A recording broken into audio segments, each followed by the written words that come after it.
Hello and welcome along to a special HKIR edition of the Hong Kong Racing Show from right here at spectacular Sha Tin. I'm Andrew Brown, joined by my regular co-host Alex Evers, and coming up we're going to preview all four of the fantastic Group 1 races on Sunday. Saturday night North American time, we've got plenty of special guests on the way as well.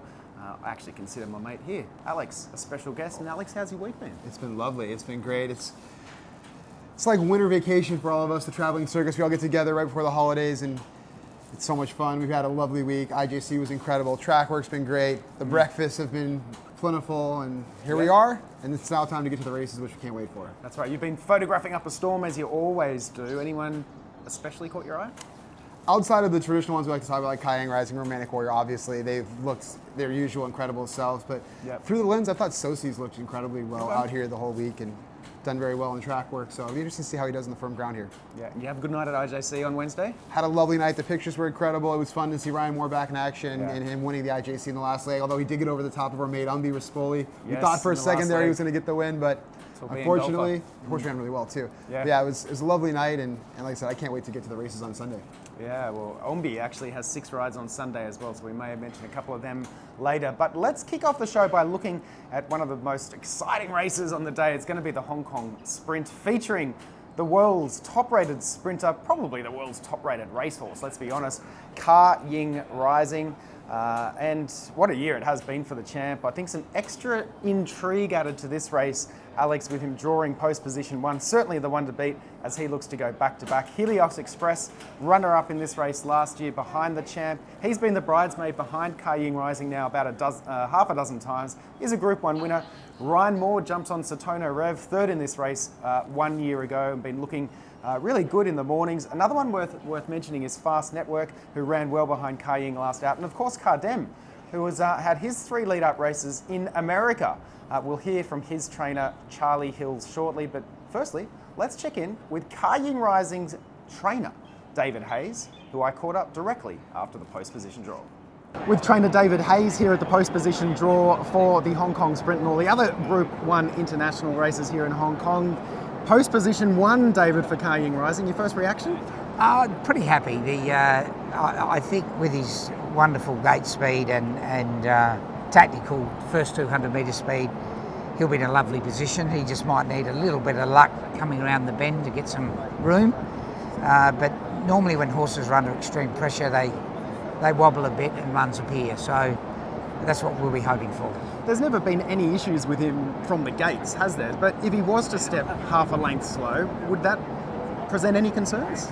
Well, it makes it a bit more difficult, doesn't it? Look, he has jumped slow a couple of times in the past, but with a bit of a wake-up out of it, he's a lot better out the gates now. And with a bit of a dig, I think he can hold the rail pretty easily, because they have to be pretty quick to cross him in the first 200 metres, so they're not allowed to. They have to go straight. So he's got a little bit of breathing space. It's really hard to believe when you think about this time last year, he was still yet to win a Group 1, given everything that he's achieved since. Can you somehow sum up how proud you are of this horse from the last 12 months and what he's accomplished? Look, he's just an amazing horse that can absorb pressure more than any horse I've ever trained. And while he's absorbing it, he puts the opposition under pressure and they flounder.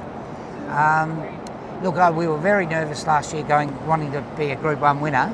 And as you say, 6 and a Triple Crown and undefeated season, and he's got Silent Witnesses record in his sight. So it's quite a surreal feeling, really. Unbelievable. Now, I know I always ask you this, but it's for our North American audience, and I've seen him with my own eyes this week now, moving over the dirt. Unbelievable how he just, as light as a feather. Yeah, he is, and he's got better at it. I do feel going into this year's race, he's a better horse than last year. Whether he wins better or worse or whatever, but in our opinion, the stables and Zac's opinion, he's a bigger, stronger horse, and the scales say that.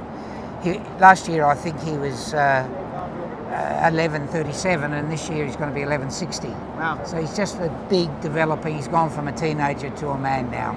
Nice.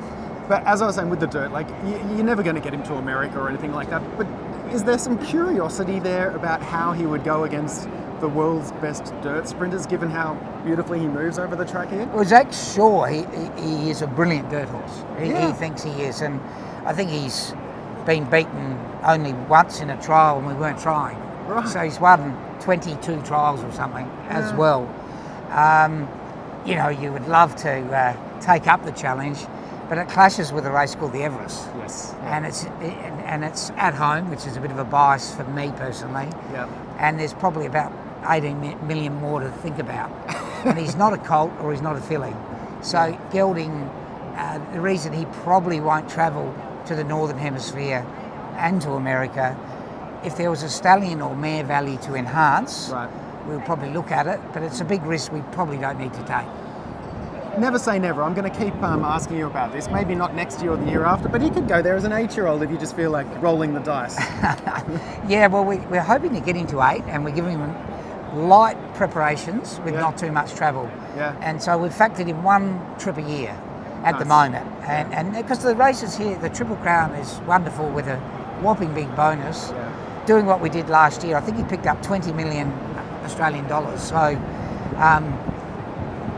we're pretty happy with that. Well, you've got Golden 60s feet of 16 straight wins to match on Saturday, and then, as you mentioned, Silent Witness's record of 17 straight in his sides. Phenomenal for international racing, this horse. He's got a huge following in North America. They'll be tuning in the early hours on Saturday night, Sunday morning, and we can't wait, David. Good luck. I hope he doesn't let him down, but I don't think he will. A very confident trainer, David Hayes there. We are now thrilled to be joined by the regular pilot of Ka Ying Rising. That's 8-time champion jockey, Zac Purton. Zac, how are things? Yeah, really good. It's a great week. It's good to have everyone in town. Very exciting. We've been busy. Just got to look forward to Sunday now. Has the build-up for this week been as big or bigger than ever? It feels like this event just keeps getting bigger as the years go on. Yeah, it certainly does have that feel. Off the back of COVID, obviously, everyone's willing to travel again now, and this meeting seems to get bigger and bigger. There are more tour groups being run these days, and the breakfast at Sha Tin here in the mornings is always very busy. Now, certainly after that interview you did with Mick Gearin a few weeks ago, I'm not going to ask you about tactics, that's for sure. But David did mention in that interview we just saw there that his only concern would be if you broke a little slow. Is that a concern that you'd share? Oh, it's a concern for sure. Like, that's not what we want at all. But I think the horse is a different horse to what we've seen 12 months ago. Obviously, 12 months ago he did break a little bit slow. He was on the back foot to start with, and then I had to use him to go forward. But as time's gone on and he's got more mature, he's a lot better in the gates now. He stands there. Whereas before he used to get a bit agitated and he'd bounce from foot to foot and he'd be moving around, and sometimes he'd sort of be on the wrong leg as the gate opened. But now he stands there so nice and so quietly that he just does break clean every time. So it's not something I'm worried about, but it's certainly something we don't want to happen. Yeah, for sure. Just as a horse, how much room does he have to improve still? He's still growing. He's still relatively young for Hong Kong racing and racing in general. Have we seen the peak of him yet? Well, we hope not. Yeah, it'd be nice if he's going to continue to improve. Certainly physically, and more so in the last 6 months. He really has developed. He's 100 pound heavier now than what he was last season at the same time. And he seemed to put his weight on when he went to Australia. Yeah. He was the heaviest he'd ever been down there, and he's come back and he's the heaviest he's ever been here. So he might just be going through a little bit of a growth spurt at the moment, which is, quite scary to think that hopefully he can get better. Yeah, in North America, we rarely see horses make it to their 5-year-old season, let alone 6 and 7, where they get to that physical maturity. So it's a real exciting thing to actually watch him continue on. Yeah, they probably start racing in Hong Kong a little bit later as well. They've been bought, as a yearling or through a breeze up or a barrier trial. And then they come here, and it's a hard environment. Being in the boxes that they're in and the hard tracks that we have and the humidity, and it does take horses quite some time to settle in. Generally, most of them take at least a year just to start to settle in, and then off the back of that, you start to see the best of them. Some of them, of course, hit the ground running here, but not too many. He obviously hit the ground running as an immature, lightly framed, gangly little horse, and as time's gone on and he's matured, he's got bigger and bigger and bigger. It's hard to think that Wunderbar beat him twice now, 2 years down the track, isn't it? But hey, I was going to ask you, we spoke about this last year, talking about how he's still maturing and stuff. Aero Velocity was 8 years old when you won a Hong Kong Sprinter Board, and Is that now sort of starting to become a little bit realistic that if this horse stays sound, that he could still be around for a few more years, running in Hong Kong sprints with you aboard? Geez, it's a long way down the track to be thinking 8 years, right? 5, 6, 7, 8. But Aero was a warrior, and he was a late maturing horse. He came in as a PP, and it took him a good 12 months to start to show his best, and then he won a Class 3 on International Day 1 year, and he won by nose, and he fell in. It was a hard-fought win, and I think it was a few lengths back to the third horse, but he won by nose, so it wasn't a big margin. And I said to Paul, I said, he might win one more. And then a year later, we ended up winning the Hong Kong Sprint, so he ended up winning a few more after that, and then obviously he went to Japan, Singapore. He was a great horse, but he did mature a lot later than Ka Ying Rising has. So I don't know if I've got 3 years left with him, but let's hope we do. Absolutely. I was going to sort of say to you that we were listening to J-Mac the other day, and he said that you're the perfect match, you and Ka Ying Rising. You're both ruthless competitors. You both put everybody to the sword. Do you see any characteristics, or your characteristics, in Ka Ying Rising? Well, we're both winners. I don't know. I do enjoy riding in sprint races. I think it's, to a certain degree I can be quite an aggressive rider, and I think as a sprinter you've got to be aggressive. You know, you're fast from the gate, you're all speed. So I do. I've got an affinity with them. I do enjoy riding them, but yeah, I don't know. Maybe I'm short, sharp, and explosive like he is too. Nice, I'd agree with that. Also, 26% strike rate you've got at HKIR. You've won more HKIR races than any other jockey. You've won every race at least once, and one of only 4 jockeys to have done that. What brings the best out of Zac Purton on HKIR Day? I think firstly I've been very lucky to have ridden some great horses at this meeting. I know Sha Tin like the back of my hand, so that helps being at my home track as well. Our horses, you know, seem to bat above their average here. You get some higher rated horses come, but it's always hard when you travel. And our horses being trained here at home, you know, they're very comfortable in the environment here. But yeah, just being on the right horse in the right year. There's a lot of people from Australia that come. You know, my parents generally come as well. This is their one trip a year that they like to come to. So there's a lot at stake, and I think it's just worked out well for me. It's a good time of year. You know, you feel good leading into Christmas, and you know, we're sort of a quarter of the way into the season now, so I should be fit. I should be at my peak, and the horses should be ready to go too. So I think it just all comes together nicely. Is there a moment that stands out for you in the history of your Hong Kong successes here on IR Day that's above and beyond? There are probably 3. I think my first international on Ambitious Dragon, so it's nice to finally get one on the board and have been given that opportunity. I really enjoyed the win on Exultant when he got headed and then he fought back to beat Liz Grisho, who went on to win the Cox Plate in Australia, and some more Group 1s in Japan.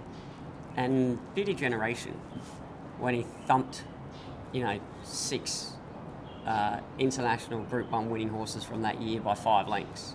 I was 5 in front with 50 to go, and I eased him down. I thought that was an incredible performance. And maybe Aero's last one as well, as an 8-year-old. Like, we'd sort of written him off a little bit, and that was his swan song. He sort of gave us one last effort, and you know, I had a great journey with that horse. He meant a lot, and for him to pull one out of the hat when no one expected him to do it, yeah, that was a nice moment. It's well documented. My love of Golden Six, and I'll tell you what, you ripped my heart out with California Spang on that beautiful front running ride. And I'm watching it, I'm looking at the sectionals, and I'm like, oh, this is gonna be brutal. Yeah, I think he only got beat 4 times in his career, I think, and I beat him 3 times. Yeah, I think you were on.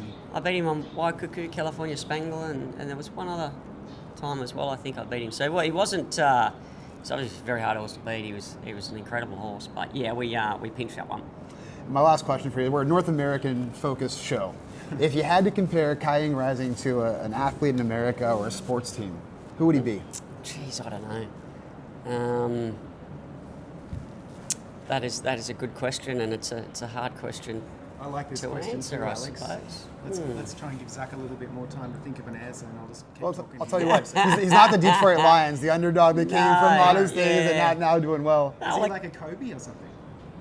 To me, he's up in the generational types, but at the young point in their career, right? Like, Yeah, no, it's a difficult question. Yeah, it's someone that's obviously an elite of the elite, right? So, you know, maybe a Tom Brady or a Jordan or a there you go. yeah, Mahomes with the success they had Mahomes through is a good one, through those, because he just wasn't making mistakes as a quarterback, right? He was just nailing every single thing he had to nail, And so much success so early on, too, right? Through that period of time. Yeah, so here we go. That. I like that. The Patrick Mahomes of racing. I think J-Mac was saying that Ka Ying is the, what did he say? Michael Jordan. Oh, he's a romantic warrior. Yeah, he called him Romantic the warrior. Yeah. All right, we should talk about the mile as well. Voyage Bubble. Certainly wasn't disgrace last out behind Romantic Warrior. How are you feeling about his chances? Drawn tricky. I said it was a winning performance without winning, wasn't it? Yeah. It's just so hard to beat Romantic Warrior. He's certainly got the edge on us, and you go fast, he beats you. You go slow, and he outsprints you. He ran home in quicker time than Ka Ying Rising on the same day. You know, it's hard to believe that, isn't it? That's when Ka Ying Rising was just outside his track record. So, yeah, I think it was 21.74 or something. really? Yeah. No, look at that. First up, after an injury, coming Makes back it from more surgery. impressive, actually. Exactly. So, how do you beat him? We tried, but we couldn't. But he ran incredibly well, Voyage Bubble, and the plan was to run in the Cup, but then after that race, the Connections decided to switch back to the mile, and you know, now that the Cup's fallen away to 7 runners and the mile's got the depth that it's got in it, might have in some respects been the wrong move, but you know, he's more than capable at the mile. He's shown that previously. The one concern I have is that last season when he dropped from 2,000 metres back to a mile, that's when he had that flat performance when Red Lion beat him. He was a little bit too dour, so exactly. So we've drawn an awkward gate in 12, and if to sit and sprint, he might get out sprinted again. So it looks a little bit awkward for him, but if things pan out well for him, he's certainly going well enough. He feels good. His run the other day was excellent, and we know how good he can be winning this race last year. So I'm certainly not writing him off. He's definitely got a chance. Yeah. Before we wrap up, Zac, speaking of Romantic Warrior, how big of a thrill has it been to be able to sort of be in Hong Kong and watch his career, and how big an achievement would it be to win 4 Hong Kong Cups? Well, exactly. It's never been done before. It's a shame I haven't been on him. I would have liked to have ridden him throughout his career. But it was great, you know, from his first win there at Happy Valley when he sat 3 wide, no cover on the C+3 and won, to then go on and do what he did as a 4-year-old, winning the Derby, and then what he's done in more recent times, going to Australia, Japan, Dubai, Saudi, grass, dirt, injury, surgery, come back, win again. You know, nothing can stop this horse. He's a complete package, and it's been an honour to watch him. It's, like I said, it's just a shame I wasn't on him.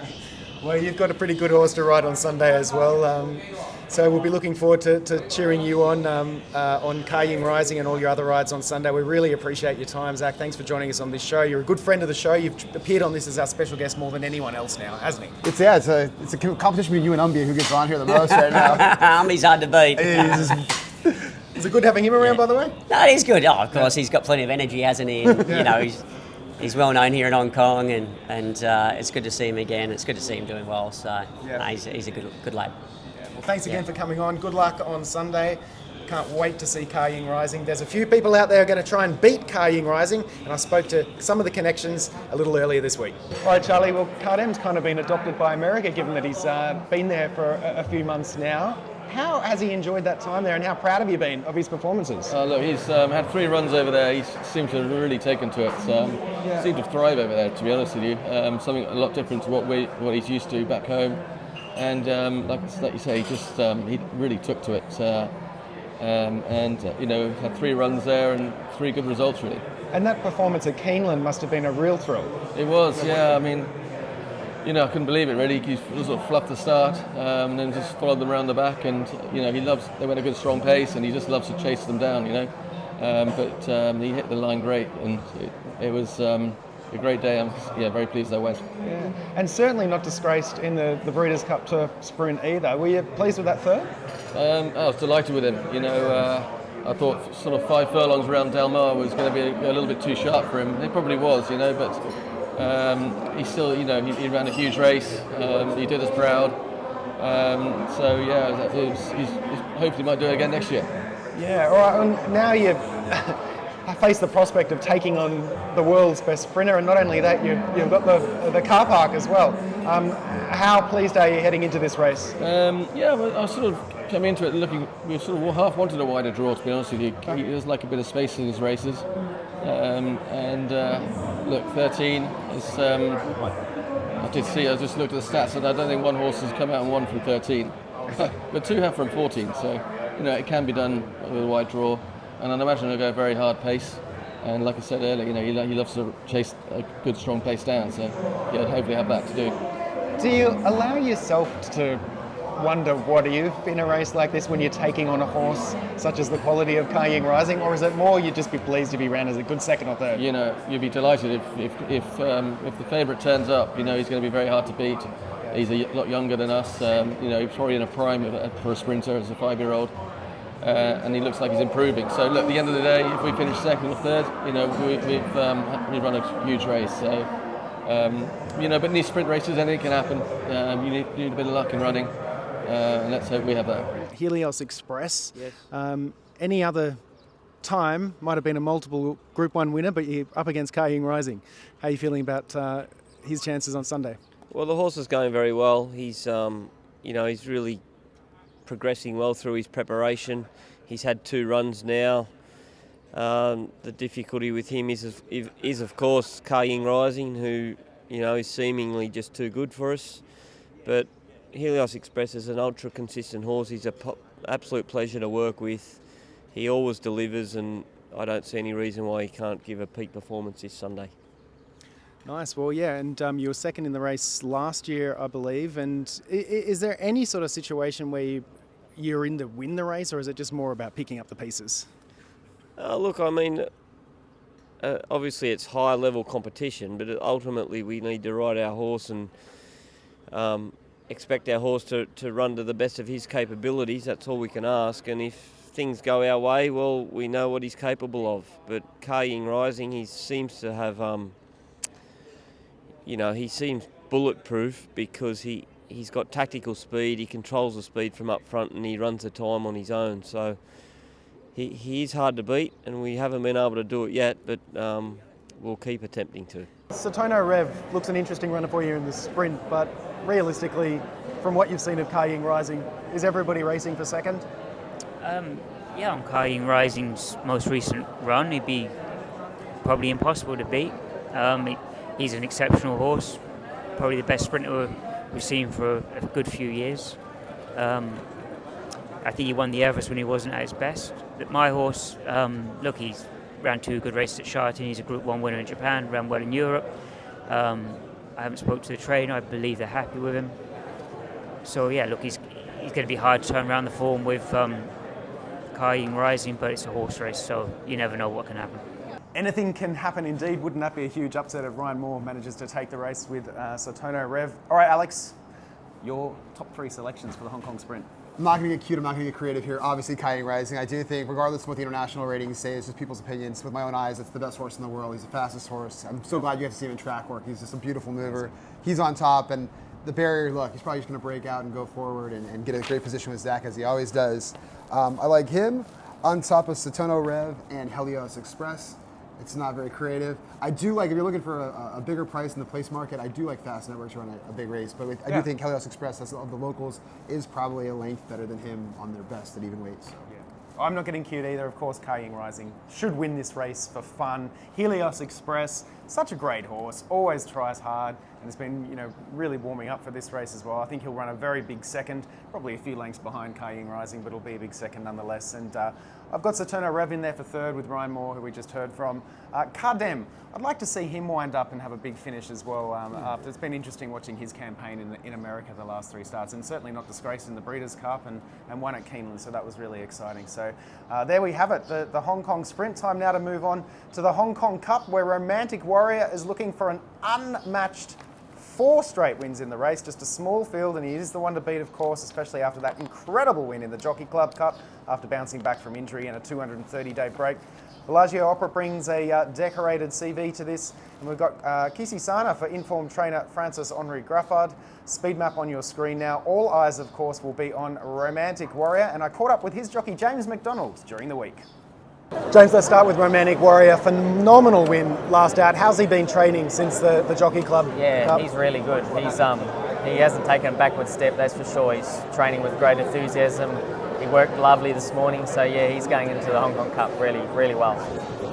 He's just a remarkable horse, you know, so I don't know. He's going into this 4th Hong Kong Cup in as good order as possible, and we just need a little bit of luck and he'll do the rest, that's for sure. If he can win a 4th Hong Kong Cup against international competitors all the time, it's something that I hope I never see in my lifetime again, because I think he deserves that sort of space, you know. He's done it on dirt, and if he does win his 4th Hong Kong Cup, he's going back to Saudi, so it'll be a good trip. That post-race celebration has captured a lot of people's attention in America. Yeah. Really? Yeah, they quite like the slam dunk, the basketball side of things.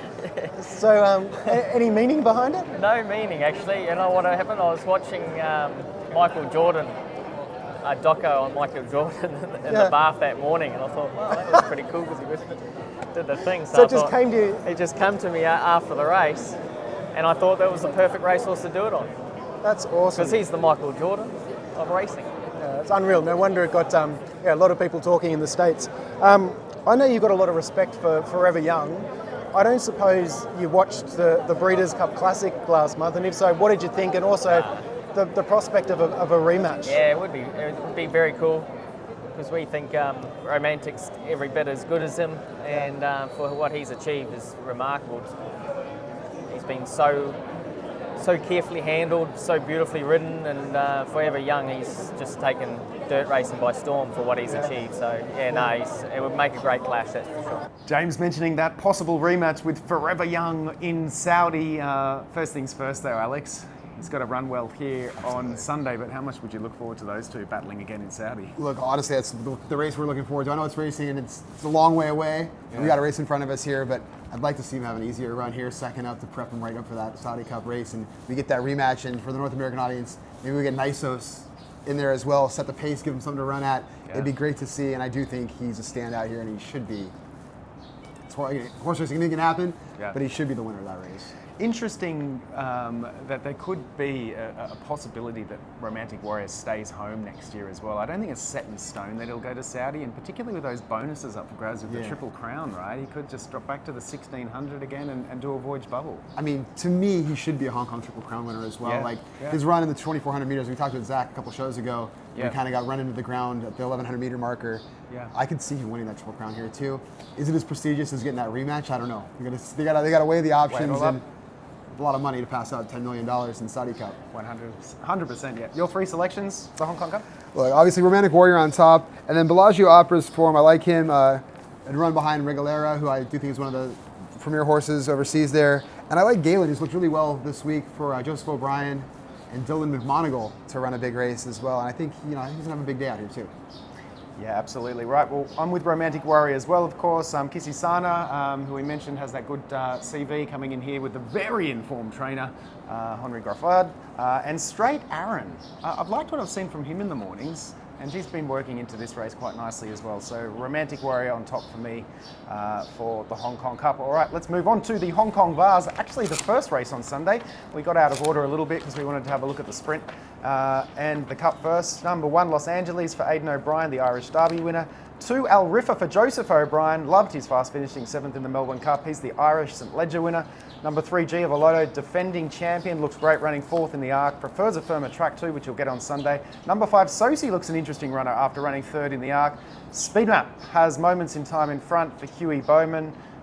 Urban Chic looks an interesting runner here. A lot of internationals in this race, but Hughie Bowman will be flying the local flag aboard Moments in Time, and I caught up with him earlier in the week to find out a little bit more about the history of this race and his chances. Another open race, I would say, and you're on a horse that I guess makes his own up front, Moments in Time, and it's a race where front runners have had a little bit of good luck, or at least the on-pace gallopers anyway.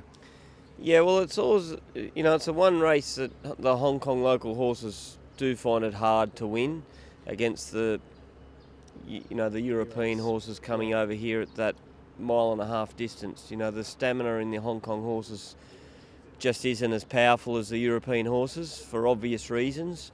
But moments in time, he's going. I believe he's in career best form, but he's going to need to be to win. All right, Alex, who do you like in the bars? Like I mentioned earlier, in track work, he's looked lovely through Lin Sosi. Andre Fabre has a history of running well over here in this race. Guillaume as well. Winner with Junko a few seasons back. So I like him. See the stars, he should handle the firm ground, even though he doesn't have a lot of form on it. Behind him, I like Giavolato to run a big race, last year's winner, and Al Rifa in there for third. I don't think the Hong Kong horses are strong enough at the 2,400 meters there. No, fair enough. Al Rifa is going to be my best bet. I don't think he's the most likely winner, of course, on the day. We know who that's going to be, but Al Rifa is going to be my best bet of the day. I think that fast finishing 7th in the Melbourne Cup last out, I thought he was fantastic, just worked into the race beautifully, carrying a huge weight. The Irish St Ledger winner, I think he's been looking amazing here during the week, and I could see him winning by a couple of lengths. I really like Al Rifa. I've got him on top of Urban Chic, who's also been looking good here in the mornings, and Giavolato, the defending champion, in for third. All right, time to wrap up with one of the most open races of the day, and that's the Hong Kong Mile. We've got defending champ Voyage Bubble, the last out Jockey Club Mile winner Galaxy Patch, and we've got last year's runner-up Soul Rush. We also have My Wish for Mark Newnham, who, speaking of, I caught up with earlier in the week to talk all about My Wish.